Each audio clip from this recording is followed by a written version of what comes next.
রাজনৈতিকভাবে আপনার একটা বড় আইডেন্টিটি এবং এটা নিয়ে একটা স্টেপ আপ করা দরকার। তখন তো ছাত্রলীগ বলের ভেতরে টোটালটা আপনারা বন্দী। মানে ধরেন পলিটিক্যাল কনসাসনেস বলতে যেটা বুঝায়, আবার ওই গ্রুমিংটা প্রথমত আমার পরিবার, আমরা ভাই বোন আব্বাস সহ বসে ছোটবেলা থেকে যেই পরিমাণ যেমন মানে পলিটিক্যাল আড্ডা হইতো, এটা আমি আমাদের ফ্রেন্ডদের কোনো পরিবারে দেখি নাই। অন্তত ক্লাস 3 থেকে আমি খুব কনসাসলি পলিটিক্সে ইনভলভড।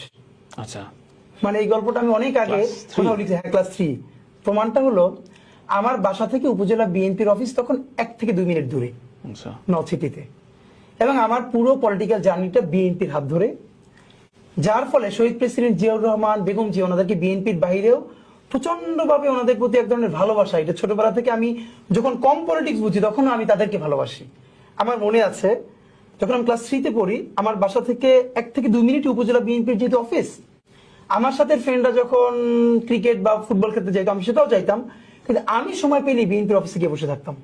যেহেতু আব্বাকে সবাই চেনে, আমাদের পরিবারকে ভীষণ সবাই ভালোবাসে, শ্রদ্ধা করে, তা আমি গেলে তো একটু এক্সট্রা খাতির করতো, চেয়ারে বসাইতো। কিন্তু আমার মনে আছে আজকে যে আপনার 2001-এর আগ পর্যন্ত 96 থেকে যখন আওয়ামী লীগ ক্ষমতায় ছিল, তখন না দেশে আমি ভাবি তখনও বাংলাদেশে না পলিটিক্সটা ছিল। 2000 সনের দিকে আমি মনে হয় তখন 3-তে পড়ি। পারস্পরিক শিষ্টাচার ছিল। কিরকম, যখন বিএনপি হরতাল ডাকতো, তো হরতালের আগের রাতে মশাল মিছিল হতো। দুইটা জিনিস হতো, একটা হলো আগের দিন টেম্পুতে করে মাইকিং হতো, আগামীকালকের হরতাল সফল হোক সফল হোক। সন্ধ্যার পরে মশাল মিছিল হতো।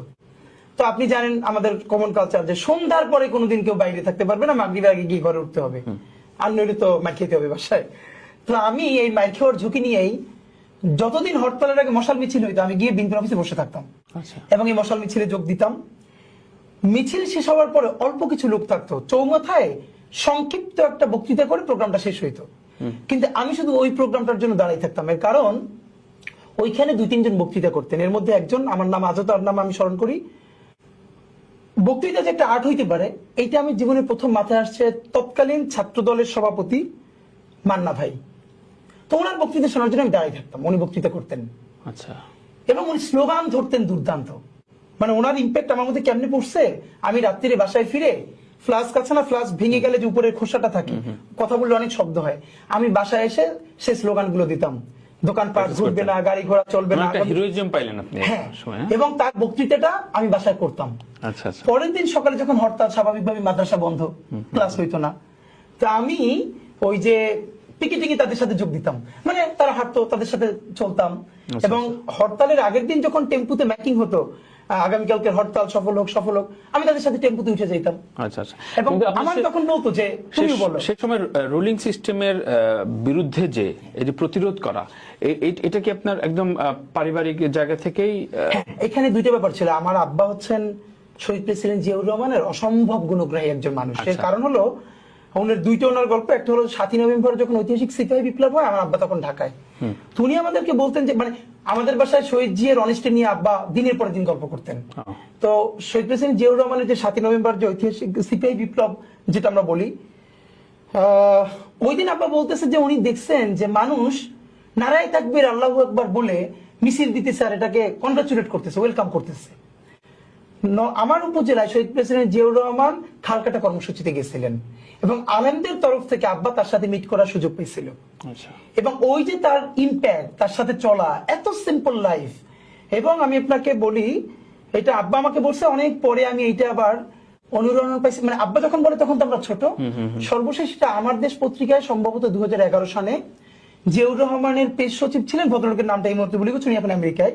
শহীদ প্রেসিডেন্ট জিয়াউর রহমান মারা যাওয়ার পরে উনি আবার ভয়েস অফ আমেরিকায় যোগ দিছে। হ্যাঁ, যোগ দিছে। উনি বাংলাদেশে আসছিলেন। তো আমার দেশ ওনার 2টা ইন্টারভিউ ছাপছে। উনি একসময় চলচ্চিত্র নায়ক ছিলেন, আর জিয়াউর রহমান ওনাকে ডাইকে আবার ওনার প্রেস সচিব বানাইছিলেন। তো উনি দীর্ঘ একটা কলাম লিখছিলেন জিয়াউর রহমানের স্মৃতি নিয়ে, ইন্টারভিউ নিয়ে। তো সেইখানে উনি বলতেছেন যে জিয়াউর রহমান, ওনার একটা কাজ ছিল, কাজটা হলো জিয়াউর রহমান যখন উনি প্রচুর জেলা সফরে যাইতেন, তো যেই জেলায় যাবেন তার আগের দিন সার্কিট হাউসে ফোন করে ডিসি কে জানানো অথবা ডিসি কে বলা যে তুমি সার্কিট হাউসে খাবেন, যে প্রেসিডেন্ট ভাতের সাথে একটা সবজি, একটা মাছ, একটা মুরগি বা ডাল, মানে আপনি ভর্তা দেন, সবজি দেন, মাছ দেন, 4 আইটেমের বেশি হতে পারবে না। আচ্ছা আচ্ছা, এর বেশি যদি হয় তাহলে প্রেসিডেন্ট খাবেন না। খাবেন না। ওনার দায়িত্ব ছিল সেই প্রত্যেকটা ডিসি অফিসে ফোন করে এটা জানানো। এবং একবার পাবনার ঈশ্বরদীর যে বড় আছে কল, সেটা লস প্রজেক্ট দেখতে জিয়াউর রহমান ওখানে গেলেন, গিয়ে দেখলেন লাঞ্চের আয়োজন অনেক হয়েছে। তো উনি ওইটার এমডি কে ডেকে বললেন যে এই টাকা কার? অফিসের টাকা। বলে আমি এখানে লস প্রজেক্ট দেখতে আসছি, আর এইগুলো করছেন। উনি না খেয়ে ঢাকায় ব্যাক করে লাঞ্চ করছেন। তো ওনার ওই গল্পটা আমার মনে পড়ে, তখন রাত্রির 2:30-3টা বাজে, ঘুমাই নাই। আমি অনার্স ফার্স্ট ইয়ার একটা ছেলে, তখন আব্বা যে ছোটবেলা আমাদেরকে বলতো জিয়াউর রহমানের। তার মানে আপনি মফস্বল থেকে ঢাকায় গিয়েছেন জিয়ার আদর্শ বহন করে? একদম একদম। এবং আমার মনে আছে এরপরে বেগম জিয়ার লিগ্যাসি। বেগম জিয়াকে প্রথম দেখি 4 বা 5-এ পড়ি। উনি নির্বাচনী বক্তৃতা মনে হয় 2011 সালে ঝালকাঠি জেলায় গেলেন। আচ্ছা। তো আমি তো নলছিটি বাসা, আমার উপজেলায়। ওনারে আমার দেখতেই হবে, কিন্তু বাড়ি থেকে যাইতে দিবে না। আমি যদি বড়দের সাথে গিয়ে উঠি তাহলে সবাই বলবো হুজুরের ছেলে নিয়ে গেলে ঝামেলা পর্ব দিয়ে যাও। আমি সকালে একা একা গিয়ে উঠি, স্টেডিয়ামে বসে আছি বিকাল পর্যন্ত, যে সামনে থেকে ওনারে দেখতে হবে, ভদ্র মহিলারে। এবং সেইটা করে বাড়িতে ফিরলাম সন্ধ্যার পর। এর মানে হলো এই পলিটিক্যাল জার্নিটা আমার ছোটবেলা থেকে। আমি ভালো স্লোগান দিতাম, ভালো বক্তৃতা করতাম। এবং মজার ব্যাপার হলো 2001 সালে সম্ভবত আমি 5-এ পড়ি, আমার এলাকায় যিনি বিএনপির প্রার্থী, উনি ওনার নির্বাচনী প্রচারণায় আমি প্রথম বক্তৃতা করলাম। মানে হইলো আমার এলাকায় সবাই যেহেতু জানে আমি ভালো স্লোগান দিয়ে বক্তৃতা করি, সবাই ধরে উঠে দিলে হাদি হুজুরের ছেলে, ও কথা বলবে। এবং এত ভালো হইছে আমার মনে আছে, ওই আমলে উনি বেশ কিছু টাকা গিফট দিলেন আমারে। তো আমি আবার ফ্রেন্ডদেরকে নিয়ে মিছিল টিছিল করে বাসায় ফিরে আসছি। তো ওই যে নির্বাচন অথবা ইলেকশন পলিটিক্স, এই পুরো জার্নিটা মানে যখন থেকে বুঝি, মানে তখন থেকে এটার সাথে আছি। তাহলে একটু ক্লিয়ার করেন হাদি,